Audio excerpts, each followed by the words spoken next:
Movie शुरू होती है तो हम देखते हैं कि कई साल पहले सूरज की किरणों में से यानी सन रेज में से एक छोटी सी बूंद हेवन से नीचे गिरती है और इस छोटी सी बूंद में से एक गोल्डन मैजिकल फ्लावर बाहर आता है। इस फूल की ये खासियत यानी क्वालिटी थी कि ये किसी भी पेशेंट को ठीक कर सकती थी और बूढ़े को जवान। इसी तरह से हजारों साल गुजर जाते हैं और एक नदी के किनारे एक शहर बस जाता है। इस शहर के किंग और क्वीन को सब लोग बहुत प्यार करते थे। इनका बेबी होने वाला था, लेकिन क्वीन अचानक से बहुत बीमार हो जाती हैं। इस मुश्किल वक्त में हर कोई यही सोच रहा था कि काश कोई मिरेकल हो जाए, और वो मिरेकल वही सुनहरी यानी गोल्डन मैजिकल फ्लावर था। एक बूढ़ी औरत जिसका नाम मदर गौथल है, इसने अपनी जवानी को कई हजार साल तक बचाने के लिए इसी सुनहरी फूल की क्वालिटी को किसी के साथ शेयर नहीं किया और ना ही किसी को पता लगने दिया कि वो फ्लावर इसके पास है। वो बूढ़ी औरत इस फूल को मैजिकल मंत्र यानी कोई मैजिकल स्पेल सुनाती तो वो जवान हो जाती थी। किंग के सोल्जर्स हर जगह इस सुनहरी फूल को ढूंढ रहे थे। आखिरकार इन्हें वो फूल मिल ही जाता है। वो फूल पानी में मिलाकर क्वीन को देते हैं तो क्वीन बिल्कुल ठीक हो जाती है और फिर एक बहुत प्यारी सी प्रिंसेस पैदा होती है जिसके बाल बहुत ही प्यारे और गोल्डन कलर के होते हैं। इसका नाम रपुंज़ल होता है। अब इसकी बर्थडे पर किंग और क्वीन एक लैंटर्न छोड़ते हैं और ये वहाँ का ट्रेंड बन जाता है। तक सब कुछ बिल्कुल ठीक होता है, लेकिन सिर्फ इसी वक्त तक। फिर वही बूढ़ी औरत यानी गोथल प्रिंसेस के पास आती है और इसके बाल पकड़कर वही जादुई मंत्र यानी मैजिकल स्पेल पढ़ने लगती है। इस तरह इसे पता चलता है कि सुनहरी फूल का असर प्रिंसेस के बालों में आ गया है। गोथल प्रिंसेस को लेकर महल से भाग जाती है। किंग और इसके सोल्जर्स हर जगह प्रिंसेस को ढूंढते हैं, लेकिन प्रिंसेस कहीं नहीं मिलती, क्योंकि बहुत दूर एक जंगल में एक बड़े से मीनार पर गोथल इसको अपनी बेटी की तरह पाल रही थी। इस बार गोथल अपने सुनहरी फूल को दुनिया से छुपा कर रखना चाहती थी, इसलिए वो प्रिंसेस को कभी बाहर ही नहीं जाने देती थी। लेकिन इस मीनार की दीवारें हर चीज को नहीं छुपा सकती थी। दूसरी तरफ किंग और क्वीन हर साल प्रिंसेस के बर्थडे पर बहुत से स्काई लैंटर्न्स उड़ाते थे, सिर्फ इसी होप में कि एक दिन इनकी बेटी जरूर वापस आएगी।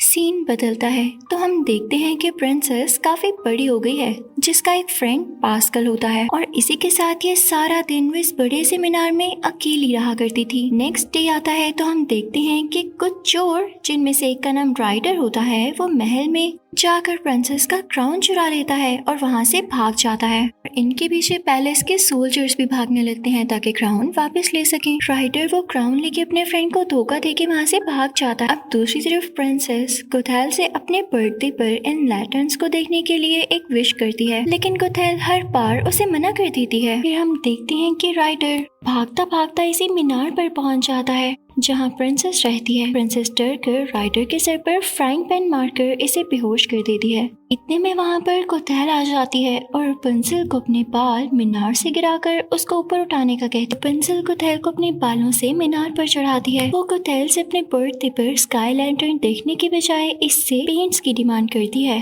गोथल कहती है कि मुझे ये पेंट्स बहुत दूर से लाने पड़ेंगे और मुझे 3 दिन लग जाएंगे, लेकिन चलो कोई बात नहीं, मैं ले आती हूँ, लेकिन तब तक तुम अपना ख्याल रखना। गोथल रपुंज़ल के लिए पेंट्स लेने के लिए चली जाती है। इतने में राइडर को होश आ जाता है और वो रपुंज़ल को बताता है कि मैं यहाँ किसी गलत इरादे से नहीं आया था, बल्कि भागता हुआ और खुद को बचाते हुए इस मीनार पर चढ़ा था और यहाँ तुम मिल गई। वो रपुंज़ल से अपने क्राउन के बारे में पूछता है। रपुंज़ल इसे डील करती है कि अगर तुम मुझे स्काई लैंटर्न दिखाकर वापस घर सही सलामत ले आओगे तो मैं तुम्हें वो क्राउन वापस कर दूंगी। दोनों में डील हो जाती है और रपुंज़ल राइडर पर ट्रस्ट करके उसके साथ चली जाती है। पहली बार वो इतना ज्यादा फ्रीडम देखकर बहुत एंजॉय करती है और वो दोनों खाना खाने के लिए राइडर के बताए हुए प्लेस पर चले जाते हैं। दूसरी तरफ गोथल किंग के हॉर्स को जंगल में देख लेती है तो उसे फौरन रपुंज़ल का ख्याल आता है। वो वापस मीनार की तरफ भागती है, रपुंज़ल को आवाज भी देती है, लेकिन रपुंज़ल मीनार में होती ही नहीं। तो वो घर आकर मीनार के दरवाजे की तरफ भागती है, लेकिन मीनार में से रपुंज़ल नहीं।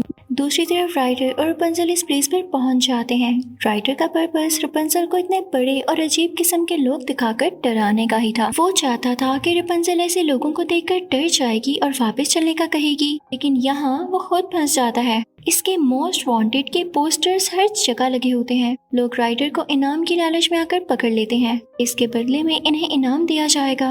वो अपने एक साथी को सोल्जर्स को लाने के लिए भेज देते हैं। रपुंज़ल इनसे अपने ड्रीम के बारे में बात करती है कि राइडर मुझे मेरे ड्रीम्स पूरे करने के लिए लेकर जा रहा है। इसे सोल्जर्स के हवाले ना किया जाए, यानी उसे सोल्जर्स को ना दिया जाए। क्या तुम लोगों को बिल्कुल एहसास नहीं कि ड्रीम्स पूरे न हो तो कैसा लग? सब इमोशनल हो जाते हैं और वो सब रपुंज़ल के फ्रेंड्स बन जाते हैं। इसे अपने अपने ड्रीम्स के बारे में बताते हैं कि इतने में इस जगह पर सोल्जर्स आ जाते हैं। सोल्जर्स राइडर को ढूंढ रहे होते हैं कि इस होटल में लोगों को राइडर और रपुंज़ल पर तरस आता है, तो वो इनको खुफिया रास्ते से बाहर निकाल देता है। जब सोल्जर्स वहाँ आते हैं तो उन्हें कुछ भी नहीं मिलता, लेकिन किंग का वही हॉर्स वहाँ पर आ जाता है और हर जगह को सूंघने लगता है ताकि राइडर के ट्रेसेस पता चल सकें और आखिर वो इस सीक्रेट रास्ते को ढूंढ ही लेता है। सब सोल्जर्स उस घोड़े और राइडर के और दोस्त सबके सब राइडर और रपुंज़ल का पीछा करने लगते हैं और आखिरकार इनको ढूंढ ही लेते हैं। राइडर और सोल्जर्स की लड़ाई हो जाती है और इसी लड़ाई नदी का बंध भी टूट जाता है। राइडर और रपुंज़ल भागते हुए एक गार में पहुंच जाते हैं और एक बड़े से पत्थर की वजह से इस गार का मुंह भी बंद हो जाता है। आहिस्ता आहिस्ता इस गार में पानी भरने लगता है। रपुंज़ल परेशान होती है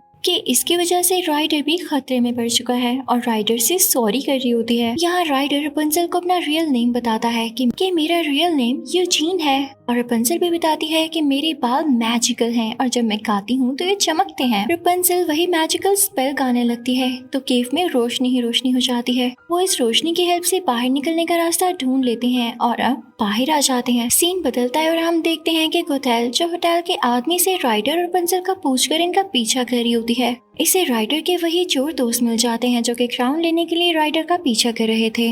वो इनको क्राउन दे देती है जो कि इसे टॉवर से मिला था और कहती है कि मैं तुम्हें इस क्राउन से भी ज्यादा मनी दे सकती हूँ, लेकिन तुम लोग तो इस क्राउन पर ही खुश हो। फिर हम देखते हैं कि रपुंज़ल अपने बाल राइडर के जख्मी हाथ पर बांध कर वही मैजिकल स्पेल पढ़ती है और खोलती है तो उसका जख्म बिल्कुल ठीक हो जाता है, क्योंकि मैंने आपको बताया कि उसमें हीलिंग पावर्स थी। लेकिन राइडर यानी यूजीन ये देख के डर जाता है। रपुंज़ल बताती है कि मुझे माँ ने बताया था कि मेरे बचपन में लोग इनको काटना चाहते थे क्योंकि मेरे बाल बहुत प्यारे थे, लेकिन अगर मेरे बालों को काट दिया जाता तो इनका मैजिक खत्म हो जाता, इसीलिए तो मैं कभी भी मीनार से निकली ही नहीं। और यूजीन इसे अपनी कहानी सुनाता है। यूजीन लकड़ी लेने के लिए जाता है तो गोथेल वहाँ आ जाती है। जबरदस्ती रपुंज़ल को वापस मीनार पर ले जाने के लिए कहती है। रपुंज़ल जब वापस नहीं जाना चाहती तो इसकी माँ उसे वो क्राउन दे देती है और कहती है कि तुम राइडर को टेस्ट करके देख लो, वो तुम्हें इस क्राउन की खातिर छोड़ देगा। जब वो ऐसा करेगा इसी वक्त तुम्हें रियलाइज होगा कि मैं ठीक थी। अब किंग का घोड़ा राइडर को पकड़ने के लिए आ जाता है तो रपुंज़ल इससे रिक्वेस्ट करती है कि आज के दिन इसको ना पकड़ो। इसी तरह रपुंज़ल और उस घोड़े की भी फ्रेंडशिप हो जाती है। रपुंज़ल अपनी बर्थडे को बहुत एंजॉय करती है और रात के वक्त स्काई लैंटर्न्स का इंतजार करती है। आज इसका ड्रीम पूरा होने वाला था। राइडर क्राउन अपने दोस्तों को देने के लिए चला जाता जो रपुंज़ल ने इसे दिया था, लेकिन राइडर यानी यूजीन के दोस्त राइडर को पकड़ लेते हैं और वो रपुंज़ल से कहते हैं कि राइडर क्राउन लेकर भाग गया है। इतने में गोथेल भी वहाँ पर आ जाती है और रपुंज़ल को अपने साथ जाने का कहती है। रपुंज़ल इसके साथ चली जाती है। राइडर को सोल्जर्स के हवाले कर दिया जाता है। राइडर को अपने दोस्तों से पता चलता है कि गोथेल ने ही इनको ऐसा करने के लिए कहा था। राइडर को समझ आ जाती है कि रपुंज़ल खतरे में है, वो गोथेल यानी उस बूढ़ी विच के साथ सेफ नहीं है। दूसरी तरफ रपुंज़ल को सब पता चल जाता है कि वही प्रिंसेस है और गोथेल इसका यूज कर रही थी। फिर हम देखते हैं कि रपुंज़ल के होटल वाले फ्रेंड्स और वही घोड़ा राइडर को बचाने के लिए महल पहुंच जाते हैं और अब इन्हें रपुंज़ल को बचाना था। राइडर मीनार पर पहुंच जाता है, लेकिन गोथेल ने वहाँ रपुंज़ल को बांध रखा होता है और वो राइडर को नाइफ मार देती है। वो रपुंज़ल को वहाँ से जबरदस्ती लेकर जा रही होती है। रपुंज़ल गोथेल को कहती है कि अगर तुम मुझे यूजीन की जान बचाने दोगी तो मैं हमेशा के लिए तुम्हारे साथ रहने को तैयार हूँ। गोथेल रपुंज़ल को छोड़ देती है। अब रपुंज़ल यूजीन को बचाने के लिए इसके पास आती है तो यूजीन इसके बाल काट डालता है और उसके बालों का असर खत्म हो जाता है। अब गोथेल पूरी हो जाती है और इसी तरह इस मीनार से गिरकर मर जाती है। यूजीन भी बच जाता है और रपुंज़ल अपने रियल पेरेंट्स यानी किंग और क्वीन को वापस मिल जाती है और इसी तरह इस मूवी की हैप्पी एंडिंग होती है।